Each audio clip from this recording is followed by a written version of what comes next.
Hello everyone, welcome to the Tim Booker channel. Wishing you all a pleasant listening experience. Today, the book I'm interpreting for you is A Remarkable Life. The most precious thing in life is life itself, and each person only has one. One's life should be lived in such a way that when looking back on memories, there is no regret for wasted time or shame for idleness. This passage is from the Soviet classic, How Steel Was Tempered, which many have heard of. After hearing it, one can't help but feel the need to cherish time and make life meaningful. So, every new year, we set ambitious annual plans for ourselves, including how much work to do, how many subjects to learn, how many books to read, and how many friends to meet, among other things. However, as enthusiasm wanes, these annual plans gradually fade away until the end of the year arrives, and we can't help but wonder, where did the time go? Where did the time go?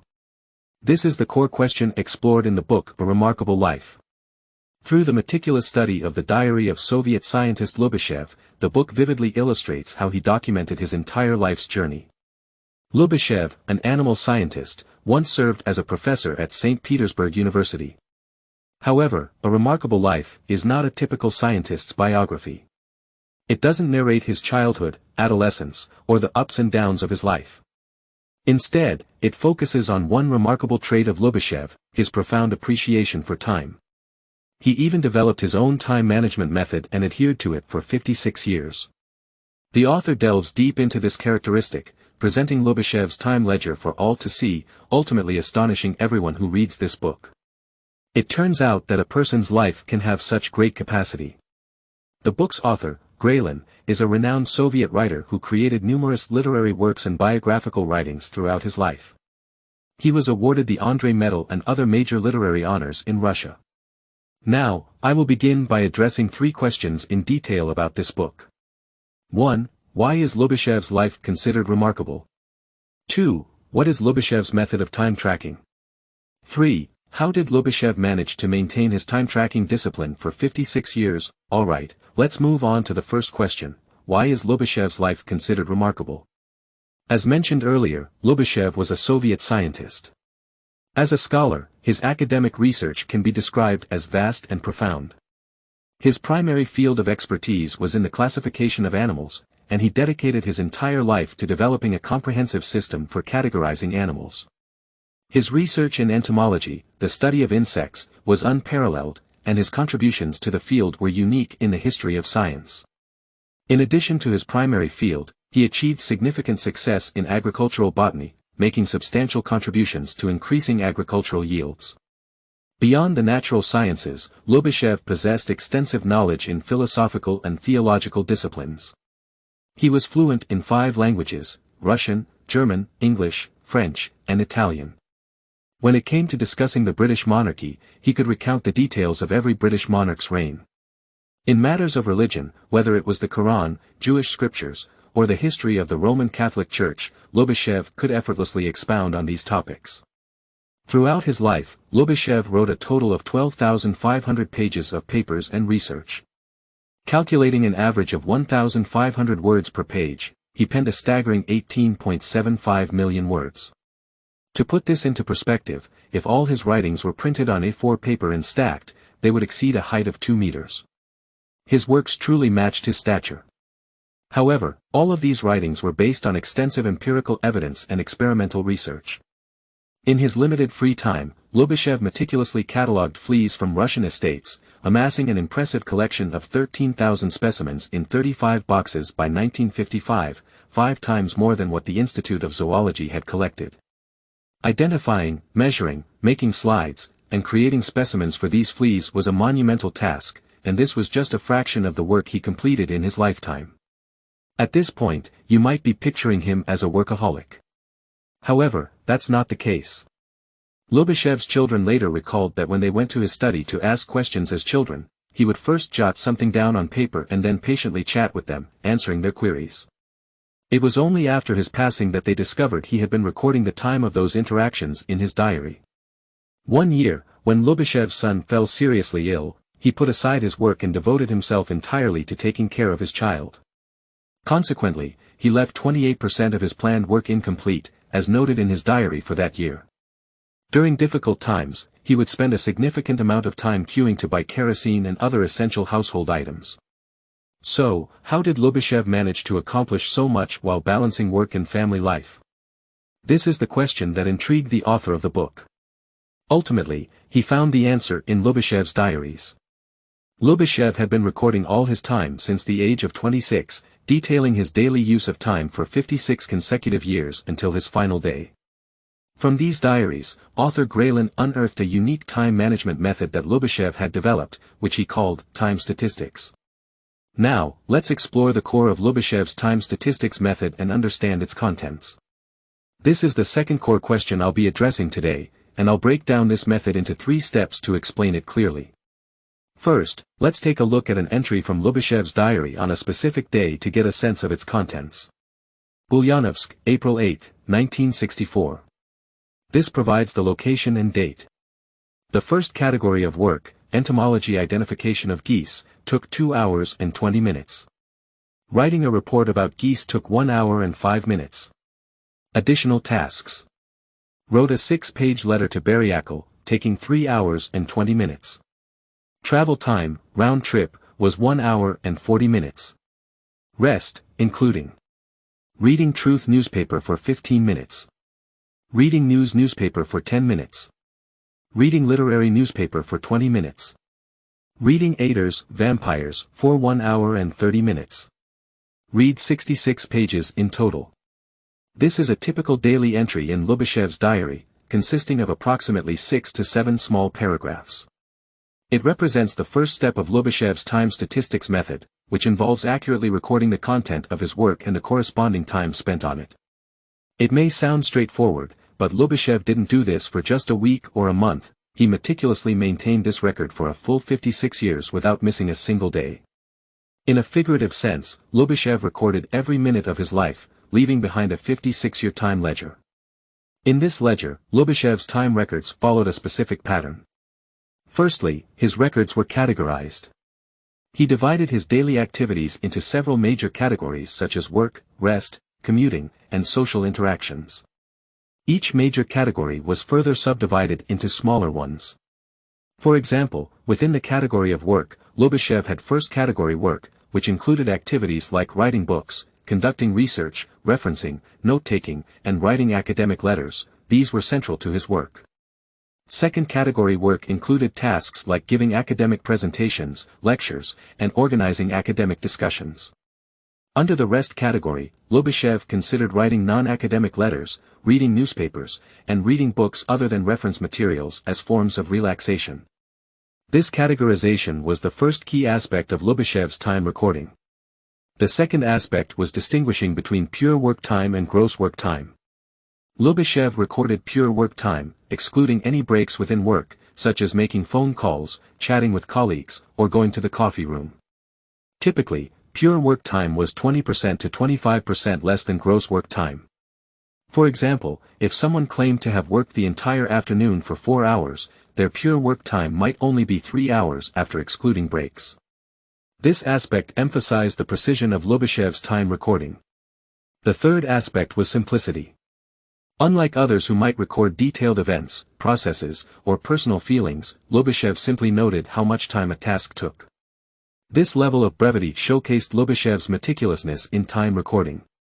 In essence, Lyubishchev's time statistics method involved categorization, distinguishing pure work time, and maintaining simplicity.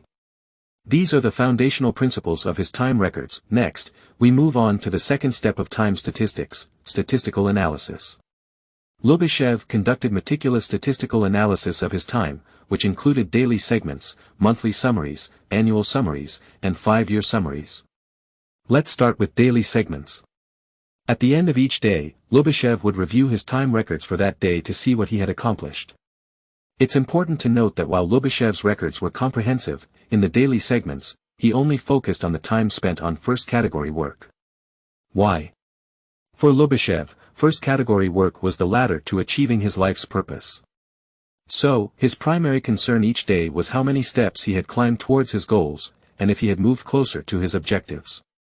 However, in his monthly summaries, Lyubishchev went beyond first category work and provided comprehensive statistics on all time expenditures. This included work, rest, commuting, social interactions, entertainment, and more. For example, in August 1965, Lyubishchev spent a total of 136 hours and 45 minutes on first-category work. Within these 100-plus hours, he allocated specific time to four main areas: basic scientific research, entomology classification, additional work, and organizational work. Each subcategory's time expenditure was recorded down to the minute. For instance, basic scientific research took 59 hours and 45 minutes. This level of detail characterized Lyubishchev's monthly summaries. The annual summaries were an enhanced version of the monthly summaries. Each annual summary, resembling a book in size, consisted mainly of charts and tables. The level of detail was similar to that of the monthly summaries, but the scope was broader and more systematic. These annual summaries contained noteworthy data. For instance, in 1966, Lyubishchev calculated that he had spent a total of 1,906 hours on first-category work, averaging 5 hours and 13 minutes each day. It's essential to note that Lyubishchev worked without weekends or holidays in 1966, dedicating over 5 hours every day. This was remarkable, considering that Lyubishchev was already 76 years old at that time. Every 5 years, Lyubishchev conducted a 5-year summary, which was a qualitative analysis, somewhat akin to national 5-year plans. Instead of minutely dissecting his life, these summaries assessed how well he had progressed towards his life goals. For instance, as an entomologist, Lyubishchev would evaluate what he had achieved in the field of biological natural classification within a specific 5-year period. Now, having discussed the benefits and methods of statistical analysis, we move on to the third step of the time statistics method: creating plans and tracking their implementation. The process of creating plans is the opposite of statistical analysis, starting with overarching life goals, then breaking them down into 5-year plans, followed by annual and monthly plans. This approach ensures a top-down perspective, allowing Lyubishchev to maintain a clear sense of direction. Lyubishchev's 5-year plans were qualitative, resembling policy documents. They guided him on what to accomplish in various fields over the 5-year period. For example, in the 1969 to 1973 plan, he outlined research in mathematics, entomology, evolutionary biology, and scientific history, among other areas. Under the umbrella of these 5-year plans, Lyubishchev created detailed and quantified annual plans. For instance, in 1968, his central task was to present his experience in classification methods at an international entomology conference in August. His annual plan for 1968 specified which papers to write before the conference, what work to do in entomology, and the amount of his major work he aimed to complete. In total, Lyubishchev planned to utilize 3,650 hours in 1968. He allocated this time approximately as follows.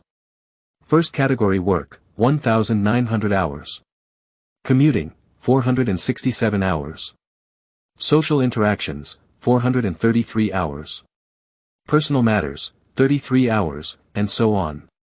After the year ended, Lyubishchev compared the actual use of his time with his plans, meticulously analyzing any deviations.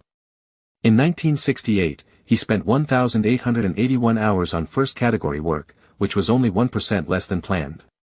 Commuting and social interaction times deviated by 1.5% and 0.7%, respectively.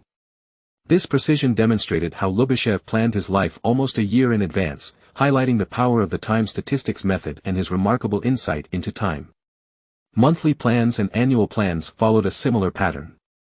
It's worth noting that Lyubishchev typically created plans immediately after completing a segment, ensuring a continuous and disciplined approach to managing his time. Here, we've covered the second main content of this book, which is about the time statistics method. This method involves 3 primary steps: time recording, statistical analysis, and plan development. Lyubishchev used time recording and statistical analysis to identify his time usage patterns and then used these patterns to develop plans. Once he had plans in place, he used subsequent time recording and statistical analysis to track and adjust his progress, continually improving his time efficiency through this cycle. After hearing about the second part, you might think that the time statistics method isn't particularly difficult. It's just about recording, analyzing, and planning, something anyone can do. And you're right, the method itself is straightforward. However, the most challenging part lies in maintaining consistency. The time statistics method is like a drop of water. It may not seem powerful in a day or two, but over 10 or 20 years, it can penetrate even the toughest obstacles. So, why could Lyubishchev persist in using this method for 56 years? There are several reasons. 1. Clear life goals. Lyubishchev established a clear life goal at the age of 28, to create the biological natural classification method, an ambitious undertaking. He recognized his own limitations and believed that effective time management was crucial to achieving his dream.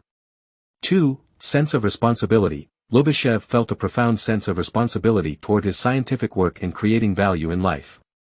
For instance, even though private letters consumed much of his time and remained unpublished, he believed in the importance of his scientific work to society and prioritized it. 3. Work-life principles. Lyubishchev had a set of principles for both work and life. He avoided taking on excessive tasks that could cause anxiety and tension. He didn't accept urgent tasks that could disrupt his work rhythm and time allocation. He also valued rest and ensured he got adequate sleep, often sleeping 10 hours a day. Additionally, he combined strenuous work with enjoyable tasks to maintain a balance. Persistence requires more than just willpower. In Lyubishchev's story, we see that behind the term willpower lie ideals, beliefs, and life principles. These elements, combined with the time statistics method, form the unique story of his life. Alright, we've reached the end of this interpretation of his unique life story. Congratulations on completing another book, and thank you for listening to the Tim Booker channel. Please subscribe to the Tim Booker channel, like, and share this valuable knowledge with your friends. Let's combine wisdom with practice to achieve our financial goals and create a better future. Thank you, everyone, and goodbye.